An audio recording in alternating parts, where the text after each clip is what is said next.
صلوات بر محمد و اہل بیت محمد اللهم صل على محمد وعلى محمد. اعوذ باللہ من الشیطان اللعین الرجیم. بسم اللہ الرحمن الرحیم. الحمد للہ رب العالمین والصلاة والسلام والتحیۃ والاکرام علی سیدنا و نبینا و شفیع ذنوبنا و طبیب نفوسنا رحمت للعالمین ابی القاسم مصطفیٰ محمد. اللهم صل على محمد وعلى محمد. وعلى وصيه ووزيره ووارث علمه علم الأولين والآخرين يعقوب الدين أمير المؤمنين زوج فاطمة الزهراء والد الحسن والحسين سيد الأوصياء علي بن أبي طالب عليه السلام. اللهم صل على محمد وعلى محمد. وأهل بيته الطيبين الطاهرين المعصومين المنتخبين المنتجبين لا سيما على بقية الله الأعظم روحي وأرواح العالمين لتراب مقدمه الفداء.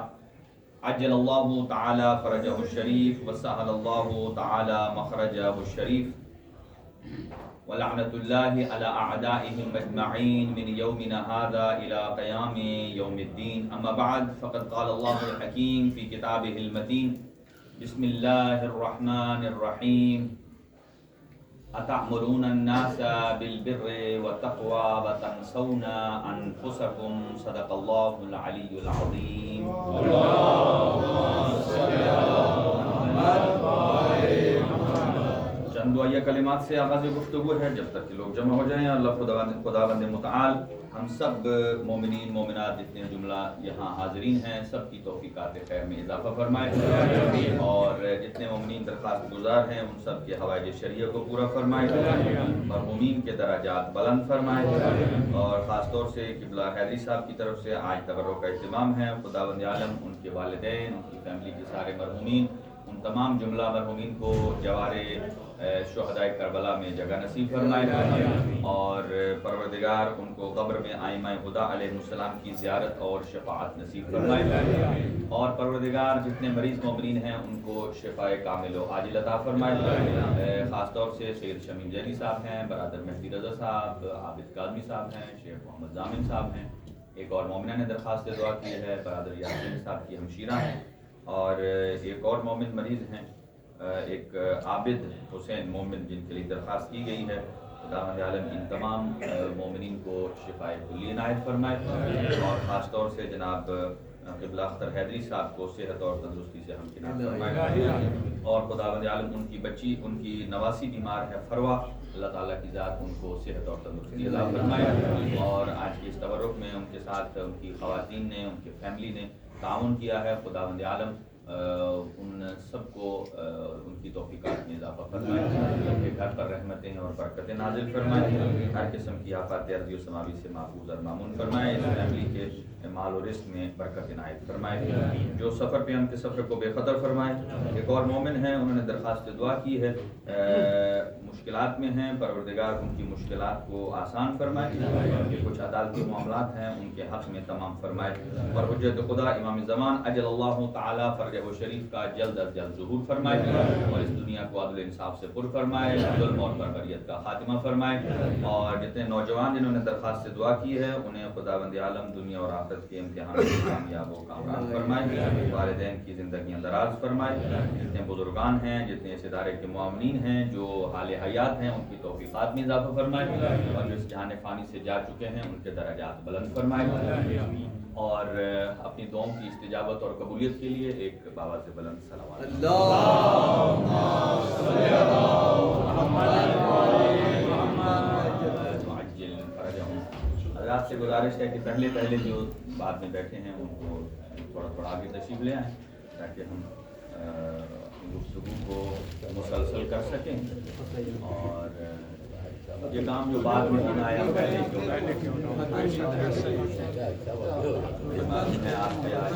تھوڑی خستگی بھی ہے، لیکن بہرحال یہ ذکر اہل بیت ایسا ہے کہ جو آدمی کی خستگیوں کو بھلا دیتا ہے. اور